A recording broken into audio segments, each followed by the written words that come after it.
I call the favorite answer.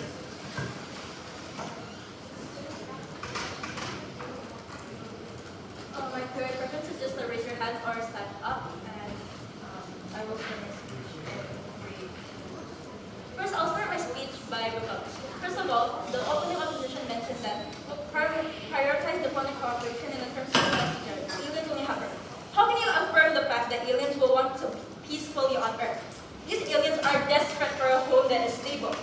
How can you make sure that they don't bring weapons either? Because in that case, they try to solve anything left in their country that they can bring for themselves to go protect themselves and to be immoral.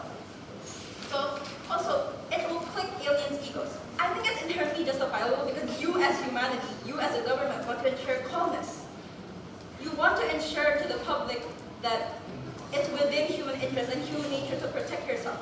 And I think then we take the offense that the aliens will be deterred from going to Earth, which is already very overpopulated in the first place then, right? Then, prioritize diplomatic cooperation. You want to prioritize the humanity. Also, first point, maybe these aliens don't speak the language. They don't speak human language and they can't speak, for example, English. This is an actor motion. So you as humanity, you as humanity in general then, right? Second of all, they're probably sending fleets here. It means that they are very desperate because they're leaving their home planet because of the fact that, again, they're very desperate for a home. You want to prioritize it because of the fact that, again, this is an active motion and you as humanity in general. So you're supposed to be championing the humans in general. 3, they don't have weapons. Again, as I mentioned, it's going to be very unlikely for them to not have any preparations in general because, again, they're taking over a planet. They want to inhabit this planet for themselves. And so you still need the bargaining power and you need to make them feel certain enough to listen to you. They won't create any sort of weapons in the span of 400 years.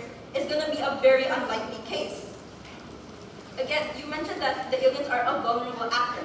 I think the main actor of championing in the first place is going to be humanity in and of itself then, right? I think that the motion slide states that the Earth is Earth and is the most perfect habitat for them. That may be going to be the only choice or no other alternatives. Because, again, an actor motion.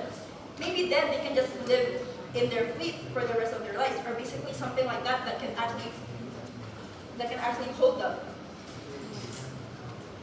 Second, there are going to be 2 extensions I'm going to be bringing then. 1, yes. I think weapon in your side is not likely because aliens will pragmatic also. They want to accept it by the society also. That's why they're attacking us. How can you affirm the fact that they want to be here peacefully? Because again, they're desperate to take over the Earth because it's the most perfect place for them to live in the rest of the universe. So us as government do not know what to expect, especially when, again, aliens are extraterrestrial beings. We don't know what they're like. We don't know their hostility, their character. So in the case of hostility, prioritizing armed resistance is actually helpful because it protects us in that case and lets us set up a line of defense and offense, protecting us from this hostility, especially when, again, these are extraterrestrial beings and we as humans don't even know much about space itself. How are we going to know about another species who lives in it?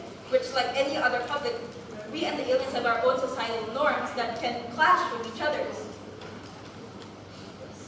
Based on the movie, the aliens inform the humans about them coming. If they want to kill everyone, why wouldn't they ambush Earth instead of telling them that they're coming, given their advanced technology?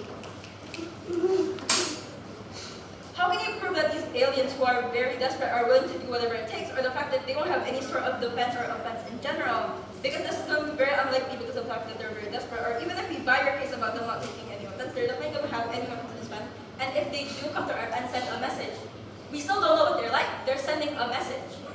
A message can be hostile, it can be peaceful. There's no constant insinuation in that message that we give. 2, as my first speaker mentioned, with people or the public that are calm, it doesn't create any panic and doesn't create any possible hostility from us, and that we also get the knowledge that we would be safe in the appearance of this hostility or takeover. People who are calm are people who can understand and acknowledge the current situation and are able to deter from internal panic in the current state of instability and emergence. 3, offense is justifiable because to extend my first speaker's argument, we don't know how innovative, high-tech, or modern they are in their weapons. So even if they didn't improve their weapons in these 400 years, we still don't know the quality, how high-tech it is, and how destructive it is to us. And 3. Prioritizing armed resistance creates war. No, prioritizing armed resistance doesn't create war. Rather, it creates a society with less panic when facing these aliens in the next 400 years. So in general, the preparation and prioritization of armed resistance, we as the government and as the public itself can, one, be prepared for hostility, and deter damage that we set up a protective armor or line of defense and offense that could inherently protect us from any further damage that may happen.